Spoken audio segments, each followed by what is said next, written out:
नमस्कार, अमन study point पर आप लोगों का हार्दिक स्वागत है। दोस्तों, आज के हम अपने इस वीडियो में आपको सामान्य अध्ययन से संबंधित जो अति महत्वपूर्ण प्रश्न है उसका एक टेस्ट लेकर आए हैं। जैसा कि मैंने आप लोगों को बीच में बताया था कि मैं बीच बीच में आप लोगों का टेस्ट लेता रहूँगा और इससे आप लोगों को ये पता चलेगा कि हमारी तैयारी कहाँ तक पहुँची है। तो उसी को देखते हुए आज मैंने ये टेस्ट का आयोजन किया है और इसमें देखिए 15 प्रश्न हैं, लेकिन जो 15 प्रश्न हैं ये सारे मोस्ट इंपॉर्टेंट प्रश्न हैं। ठीक है, तो बिना देर किए हुए शुरुआत करते हैं। और आप लोगों को अगर ये टेस्ट अच्छा लगेगा तो प्लीज़ हमारे इस वीडियो को ज़्यादा से ज़्यादा शेयर करिए। ठीक है, बस आप लोग इतना ही करिए, ज़्यादा से ज़्यादा शेयर करिए अगर आप लोगों को अच्छा लगता है तो। ठीक है, और उसके बाद हमारे चैनल को लाइक कर दीजिएगा, सब्सक्राइब कर दीजिएगा। ओके, चलिए हम लोग शुरुआत करते हैं। पहला प्रश्न आप लोगों ने पढ़ लिया होगा। सोयाबीन में नत्रजन यानी नाइट्रोजन स्थिरीकरण के लिए जिम्मेदार बैक्टीरिया कौन सा है? सोयाबीन में हम लोग जानते हैं कि नाइट्रोजन स्थिरीकरण क्या होता है। हम लोग जानते हैं जो वायुमंडल की नाइट्रोजन गैस की मात्रा वायुमंडल में सबसे ज़्यादा होती है, तो वायुमंडल की जो नाइट्रोजन है उसका मृदा में अस्थायी रूप से नाइट्रोजन यौगिक में जो परिवर्तन होता है इसी को नाइट्रोजन स्थिरीकरण कहते हैं। ठीक है, तो सोयाबीन जो कि लेगुमिनेसी कुल का पौधा है, वो उसकी जड़ों में, सोयाबीन की जड़ों में राइजोबियम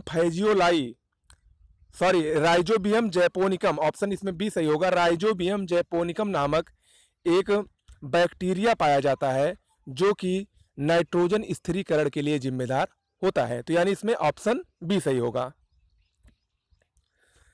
अगला है सब्जी उत्पादन में भारत का स्थान है। सब्जी उत्पादन में वर्तमान में भारत का स्थान दूसरा है विश्व में, जबकि पहला स्थान इसमें चीन का है। अगला प्रश्न है फल पकने में सहायक हार्मोन कौन सा है? फल पकने में सहायक हार्मोन इथिलीन है, ऑप्शन सी इसमें सही होगा, इथिलीन। अगला है हम हल्दी उसके पौधे के किस भाग से पाते हैं, या हल्दी को पौधे के किस भाग से प्राप्त किया जाता है? देखिए, हल्दी पौधे के राइजोम से प्राप्त होती है जिसको सामान्य तौर पर तना भी कहा जाता है, ऑप्शन ए इसमें सही होगा। अगला है किसी पिंड का भार, 4 ऑप्शन दिए गए हैं, आपको बताना है इन चारों में से कौन सा सही है। किसी पिंड का भार आप लोगों को पढ़कर बताइए, क्योंकि इसको मैं करवा चुका हूं या अभी मैं इसको करवाऊंगा आगे, आप लोग इसको बताइए। चलिए मैं इसका आंसर बता रहा हूं। किसी पिंड का भार, इसमें ऑप्शन बी सही होगा, ध्रुवों पर सर्वाधिक होता है। ध्यान रखिएगा, किसी पिंड का भार ध्रुवों पर सबसे अधिक होता है और सबसे कम भूमध्य रेखा यानी विषुवत रेखा यानी 0 डिग्री अक्षांश पर सबसे कम होता है। ठीक है, तो इसमें ऑप्शन बी सही होगा। अगला है स्टेनलेस स्टील बनाने में लोहे के साथ प्रयुक्त होने वाली महत्वपूर्ण धातु कौन सी है? स्टेनलेस स्टील बनाने के लिए हम लोग जानते हैं कि लोहे की सर्वाधिक मात्रा 89% होती है, और उसके बाद इसमें क्रोमियम 10% रहता है, मैग्नीज इसमें लगभग 0 कुछ परसेंट रहता है, और इसके अलावा इसमें कार्बन रहता है 2.5%।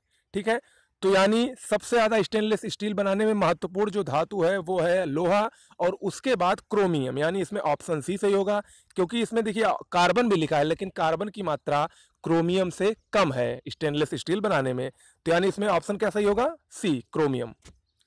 अगला है प्रत्यावर्ती धारा को दिष्ट धारा में परिवर्तित करने वाली युक्ति को क्या कहते हैं? प्रत्यावर्ती धारा यानी एसी और दिष्ट धारा यानी डीसी, एसी को डीसी में जो परिवर्तित करने वाली युक्ति है इसे रेक्टिफायर कहा जाता है, ऑप्शन बी सही होगा। अगला है डीएनए फिंगर प्रिंटिंग केंद्र कहां पर स्थित है? हम लोग जानते हैं कि डीएनए फिंगर प्रिंटिंग केंद्र जो है ये हैदराबाद में स्थित है, ऑप्शन डी सही होगा। और भारत में डीएनए फिंगर प्रिंटिंग का जनक वरिष्ठ वैज्ञानिक डॉक्टर लालजी सिंह, जो कि बीएचयू बनारस हिंदू यूनिवर्सिटी के पूर्व प्रोफेसर थे, कुलपति भी थे, और इनका अभी पिछले वर्ष ही निधन हुआ है। इनको भारत में डीएनए फिंगर प्रिंटिंग का जनक कहा जाता है, और डीएनए फिंगर प्रिंटिंग केंद्र कहाँ स्थित है? हैदराबाद में स्थित है।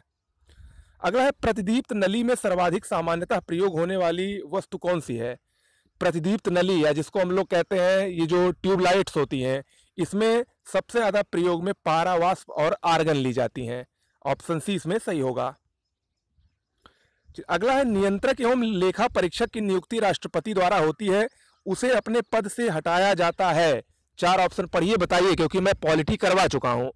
आपको बताना है कि नियंत्रक और लेखा महापरीक्षक जिसका वर्णन संविधान के अनुच्छेद 148 में है, इसकी नियुक्ति तो राष्ट्रपति करता है, लेकिन इसे अपने पद पर संसद के दोनों सदनों के संबोधन पर महाभियोग द्वारा हटाया जाता है। ठीक है, ऑप्शन बी इसमें सही होगा। नियंत्रक एवं महालेखा परीक्षक को कैग भी कहते हैं, controller and auditor general of India. अगला है नाथुला दर्रा किस राज्य में स्थित है? नाथुला दर्रा जो कि भारत का ऐतिहासिक सिल्क मार्ग रहा है, ये भारत को तिब्बत से जोड़ता है। भारत को तिब्बत जो कि चीन का इस समय क्षेत्र है, यानी भारत को चीन से जोड़ने वाला दर्रा है और ये सिक्किम में स्थित है। मोस्ट इंपॉर्टेंट दर्रा है। ठीक है, अगला है लोकसभा द्वारा विचारार्थ भेजे गए वित्त विधेयक को राज्यसभा अधिकतम इतने समय तक रोके रख सकती है। आपको ऑप्शन बताना है। बहुत ही अच्छा प्रश्न है, बहुत ही आसान प्रश्न है। देखिए, लोकसभा द्वारा अगर कोई वित्त विधेयक या धन विधेयक राज्यसभा में भेजा जाता है तो राज्यसभा इसे मात्र 14 दिन तक रख सकती है, और यदि राज्यसभा 14 दिन तक रखने के बाद भी इस पर कोई विचार नहीं करती या इसको वापस नहीं भेजती है तो इस विधेयक को स्वतः पारित हुआ मान लिया जाता है। यानी वित्त विधेयक और धन विधेयक के मामले में राज्यसभा को बिल्कुल भी अधिकार प्राप्त नहीं है, सब कुछ लोकसभा पर डिपेंड करता है। अगला है भारत में वित्तीय आपातकाल की घोषणा आज तक कितनी बार की गई है? वित्तीय आपातकाल, देखिए, अगर राष्ट्रपति को लगता है कि किसी भी क्षेत्र में वित्तीय संकट उपज रहा है तो वह वित्तीय आपातकाल की घोषणा संविधान के अनुच्छेद 360 के अंतर्गत कर सकता है, लेकिन भारत में वित्तीय आपातकाल की घोषणा आज तक एक बार भी नहीं हुई है, यानी ऑप्शन डी सही होगा। अगला सर्वेंट ऑफ इंडिया सोसाइटी के संस्थापक कौन थे? सर्वेंट ऑफ इंडिया सोसाइटी, जिसको हिंदी में भारत सेवक समाज भी कहा जाता था, इसकी स्थापना 1905 ईस्वी में गोपाल कृष्ण गोखले ने की थी। ऑप्शन डी इसमें सही होगा, गोपाल कृष्ण गोखले। ओके, अगला है निम्नलिखित में से कौन सत्य शोधक समाज का संस्थापक था?